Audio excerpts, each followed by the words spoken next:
ભાવનગર લઠ્ઠાકાંડની ઘટનાને લઈને ગ્રામ્ય વિસ્તારમાં જોરદાર આક્રોશ જોવા મળ્યો। ભાવનગરના સરતાનપરમાં ખુલ્લેઆમ દારૂ વેચાતો હોવાનો સરપંચે આરોપ લગાવ્યો। પીડિત પરિવાર સાથે શક્તિસિંહની મુલાકાત દરમિયાન સરપંચોએ આરોપ લગાવ્યો। દારૂના દૂષણના કારણે સરતાનપરમાં 100 થી વધુ મહિલા વિધવા બન્યાનો આરોપ લગાવ્યો। 100 થી વધુ મહિલા વિધવા બની છતાં ખુલ્લેઆમ દારૂ વેચાય છે। તળાજા પોલીસ કોઈ કામગીરી નથી કરતી તેવો સ્થાનિકોએ આરોપ લગાવ્યો છે। શક્તિસિંહ ગોહિલને રજૂઆત કરવા માટે પહોંચ્યા હતા। ખાસ કરીને તમારી રજૂઆત શું હતી?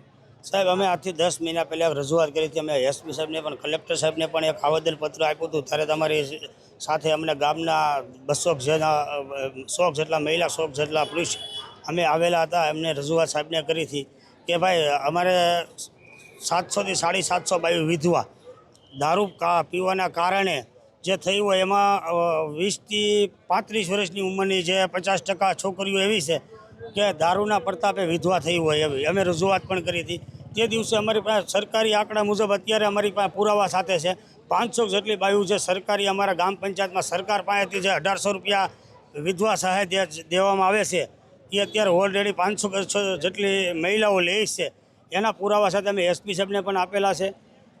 અને ખરેખર અમારા ગામની અંદર અમે કોઈ એવો આક્ષેપ કોઈના અમારા વિરોધી કોઈના નથી અમે પણ જ્યારે ચૂંટણી લેલા સરતાનપર ગામની અંદર સરપંચની ત્યારે હું એક અભણ વ્યક્તિ છું। અમારા ગામની અંદર મારી સામે એન્જિનિયર વ્યક્તિ હતો એ હારી ગયો મને જીતાયો ગામે એ માટે કે મેં એ વખતે એવું કીધું હતું કે ભાઈ હું સરપંચ બનીશ તો હું દારૂ બંધ કરાવીશ।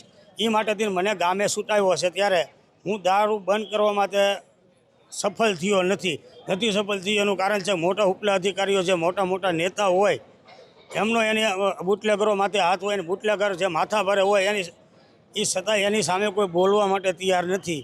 જો તમે સરપંચ છો, તમે પોલીસને રજૂઆત કરી હતી, સ્થાનિક પોલીસને પણ રજૂઆત કરી છે, તો તેમને કોઈ પગલાં નથી લીધા? સાહેબ 2-3 દિવસ લીધા પછી પાછું એનું હાલો રાંડા ખેતરને બાવો રખૂપો કરે એવું કામકાજ છે સાહેબ।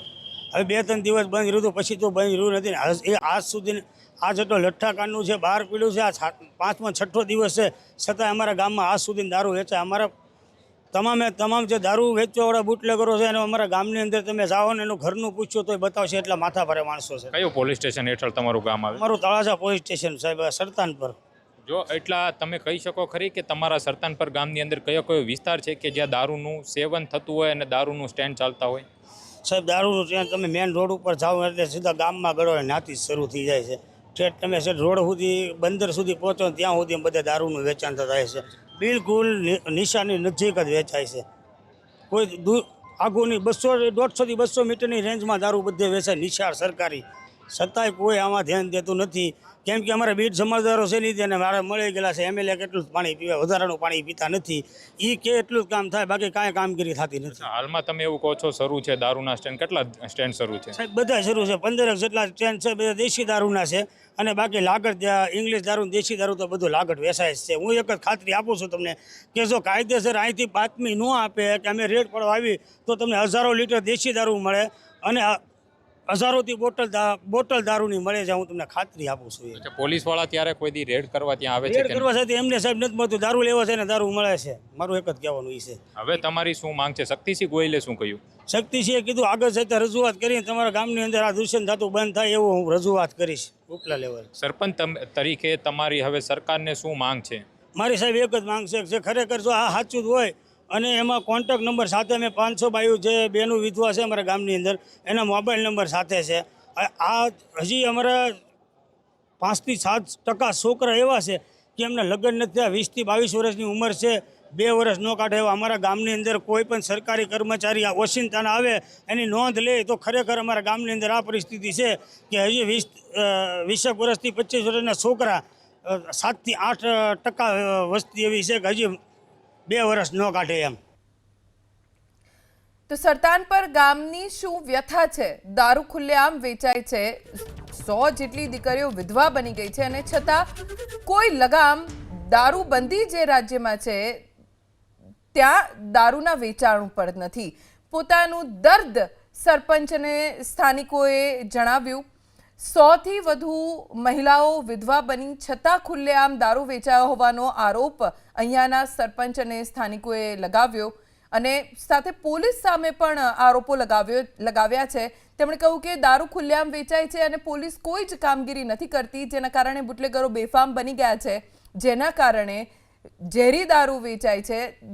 દારૂના કારણે કેટલાય લોકો મોતને ભેટ્યા અને અત્યારે તેમના પરિવારજનો ભોગવી રહ્યા છે, કેમ કે કોઈકના પિતા, કોઈનો ભાઈ, કોઈનો દીકરો દારૂની લતના કારણે હોમાઈ ગયો અને પરિવાર નોંધારા બની ગયા. કેટલા એવા બાળકો કે જે હજી 2-3 વર્ષના છે અને તેમણે પિતાની છત્રછાયા ગુમાવી છે.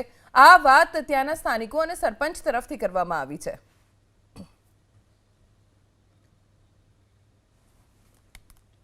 સરતાનપર ગામમાં અમારા સંવાદદાતા પહોંચ્યા અને ત્યાં જઈને તેમણે આ વાત કરી. જો કે સરપંચના આરોપ ઉપર પીઆઈ વીઆર ચાવડાએ મોટો દાવો કર્યો. એબીપી અસ્મિતા સાથેની ટેલિફોનિક વાતચીતમાં પીઆઈએ દાવો કર્યો કે હાલમાં સરતાનપર ગામમાં તપાસ ચાલુ છે. સરપંચે આરોપો લગાવ્યા છે કે બેફામ દારૂ વેચાય છે, અહીંયા કોઈ જ કામગીરી પોલીસ કરતી નથી. જો કે આ આરોપોનો જવાબ જ્યારે ત્યાંની સ્થાનિક પોલીસ પાસેથી એબીપી અસ્મિતાની ટીમે માગ્યો તો પીઆઈ વીઆર ચાવડા, જેમણે ટેલિફોનિક વાતચીતમાં દાવો કર્યો છે કે હાલમાં સરતાનપર ગામમાં તપાસ ચાલુ છે.